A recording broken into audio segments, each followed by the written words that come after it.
recently Britney did like a testimony or something in court and she brought you up. Yeah. And I gagged and I'm like, oh my God, I'm seeing Paris soon. I really want to ask her. So like, what did you feel about that?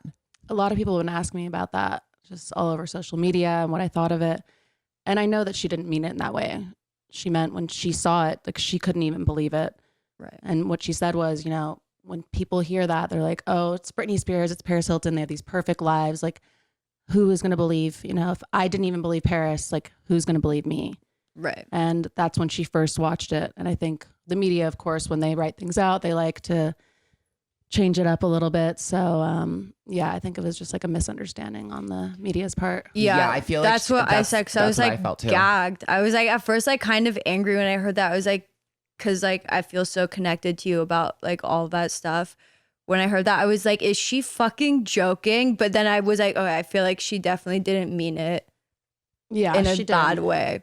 Yeah, a lot like of people reached out and said that, especially in the community, survivor community, and were upset. And I explained to them, I'm like, no, she did not mean it in that way. She was just using it as an example. Yeah, which is actually like a really fair example or like comparison to draw because it's so true. Like, that's why I was so happy and like proud of you for speaking out because it is such a misconception that these like glamorous, like beautiful people like you guys have like these perfect lives and like nothing could ever go wrong or nothing bad could have ever happened to like somebody so fierce. But it's like sometimes those are the people that have like the darkest secrets and like the darkest of like pasts. And so when somebody comes out and like tells the truth about something, it's just so important. It's like kind of a game changer. So again, thank you, Paris. Yes. I never judge a book by its cover. Yeah. You never know what someone's going through. Ever. And it was crazy to hear her speak. When I heard your name, I was like, oh my God, gotta ask her. That was hard to hear, just her whole testimony. Like I knew she was being controlled, but not in ways like that. Like that like the just IUD. broke my heart. Yeah, it's so sad. Insane. It's I was horrible. like, the levels to this. Yeah.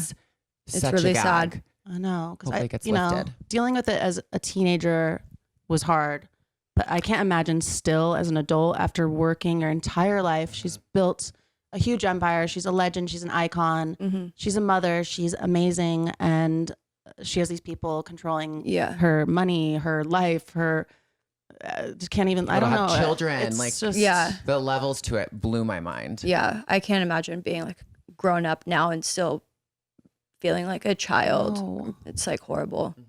So not fair, but I'm so proud of her for speaking up again. Yeah. And using her voice. Yeah. It's so important. I feel like sometimes people forget that like honesty and your voice can be like the most powerful weapon that you have in your like arsenal.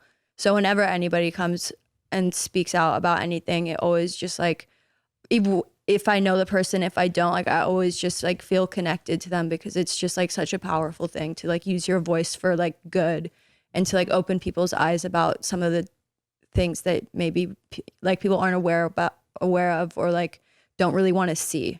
You have to like force people to be aware of shit.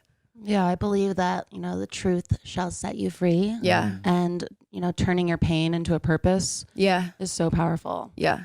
It is very respectable. Pain into purpose. I like that. Yeah, me too. Should we get a tattoo? Pain into purpose? Yeah, I like that a lot.